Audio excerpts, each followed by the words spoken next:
Hello friends, welcome to IELTS Educational Hub. This is a new channel especially for those who want to get good band score in an IELTS test. How are you all? I hope you are all doing good. So without wasting any time, let us start with our first video. Our today's video is on speaking. Speaking is basically divided into four subparts, which are pronunciation, lexical resources, grammatical accuracy, fluency, and coherence. Now let us move on to our main topic. Our topic is things to keep in mind regarding an IELTS speaking test. Now let us have a look on those important things that one needs to know regarding an IELTS speaking test. So the first thing is it is not an interview. So जो IELTS का speaking module होता है वो कोई interview नहीं होता.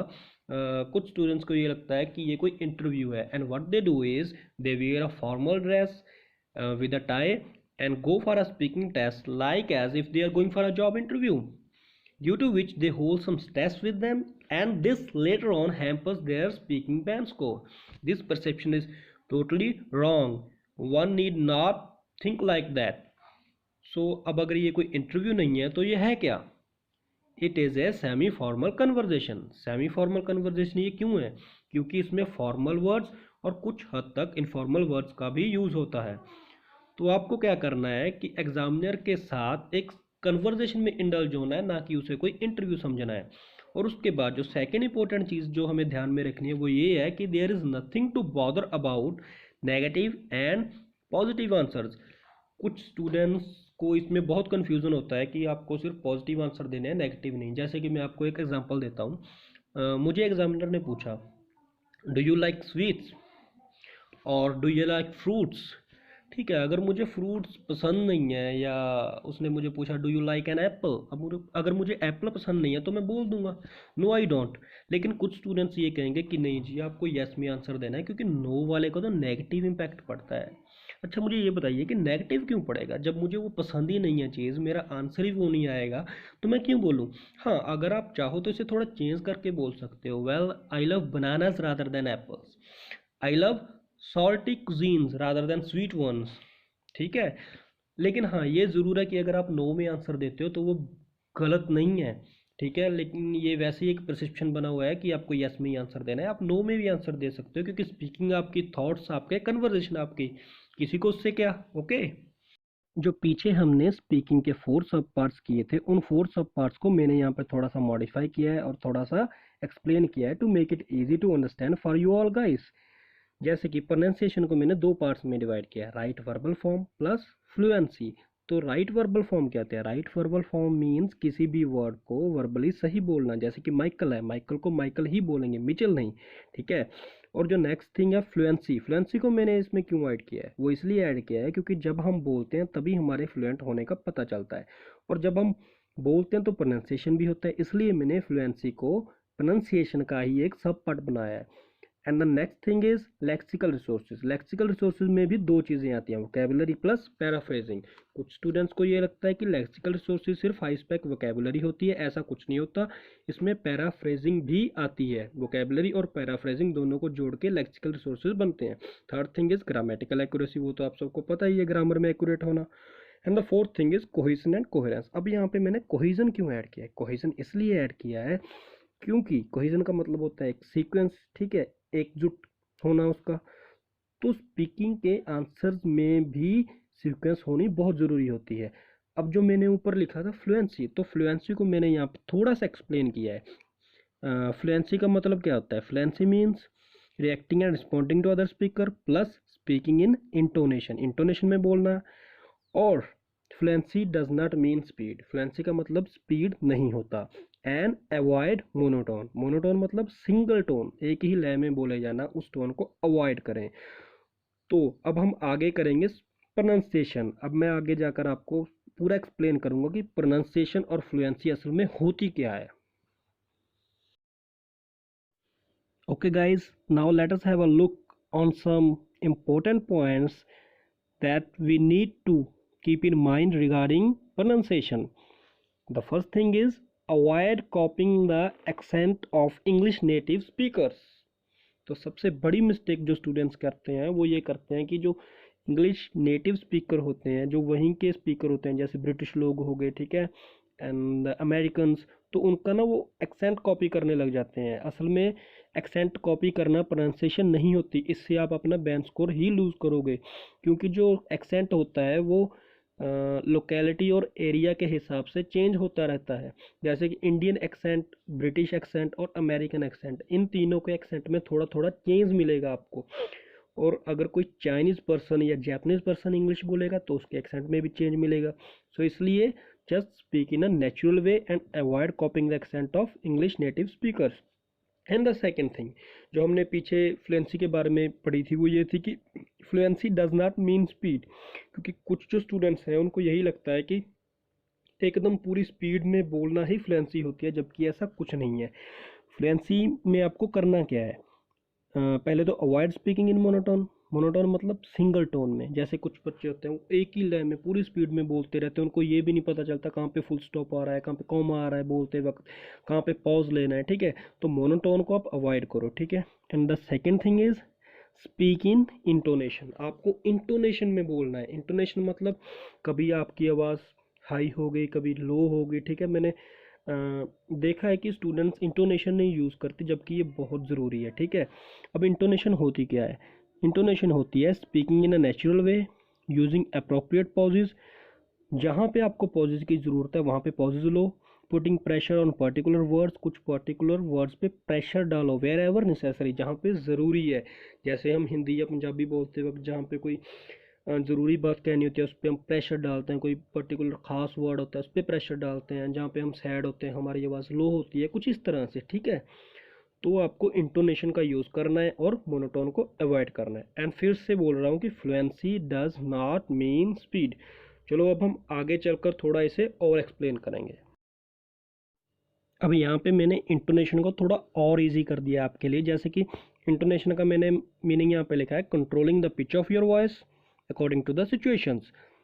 Pitch क्या होती है? हमारी आवाज़ का लेवल, वॉइस का लेवल। उस लेवल को कंट्रोल करना सिचुएशंस के according, somewhere low, somewhere high and somewhere neutral. जैसे कि हमारी जब हम कोई लोकल लैंग्वेज बोलते हैं, हमारी मदर टंग बोलते हैं या पंजाबी या हिंदी कुछ भी, तो क्या होता है कि जब हम सैड होते हैं तो हमारी जो टोन है वो लो होती है। जब हम खुश होते हैं तो हमारी टोन हाई होती है। जैसे अब हम स्वाभाविक कोई बात कर रहे हैं तो हमारी टोन न्यूट्रल रहेगी, ठीक है। तो ऐसा ही हमें इंग्लिश में भी करना है, ठीक है। तो आगे चल के हम देखेंगे कि प्रोनाउंसिएशन का बैंड स्कोर कैसे इंक्रीज कर सकते हैं। So here is an advice for you guys, use contractions to enhance the band score of pronunciation. आपको कॉन्ट्रैक्शंस यूज करनी है प्रोनाउंसिएशन का बैंड स्कोर इंक्रीज करने के लिए। अब कॉन्ट्रैक्शंस क्या होती हैं? A contraction is an abbreviated version of a word or words. Abbreviated मतलब शॉर्ट फॉर्म, जैसे कि हम पहले शॉर्ट फॉर्म का करते थे ना, CPU, ठीक है। ऐसे ही ये जो कॉन्ट्रैक्शन होती है ये भी एक एब्रीवेटेड वर्जन होती है किसी वर्ड का या वर्ड्स का। इसे मैं अभी एक्सप्लेन करूँगा कि कॉन्ट्रैक्शंस किस तरह की होती हैं।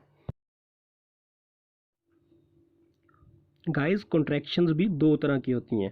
एक कॉन्ट्रैक्शन होती है यूजिंग एपोस्ट्रोफिस टू रिप्लेस लेटर्स, मतलब एपोस्ट्रोफिस कॉमास का यूज़ करना लेटर्स को रिप्लेस करने के लिए। और दूसरी कॉन्ट्रैक्शन होती है कंप्रेसिंग या ट्रंकेटिंग वर्ड्स, मतलब वर्ड्स को छोटा कर देना।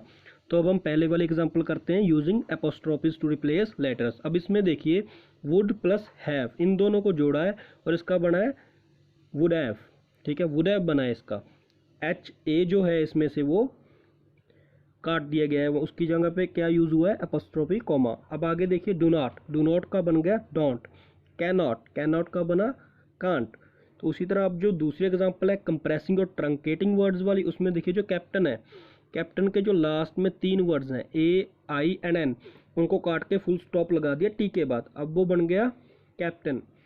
अब DR और डॉट, ये डॉक्टर है, ये किसकी फॉर्म है? कंप्रेस्ड वर्जन ऑफ डॉक्टर, ठीक है।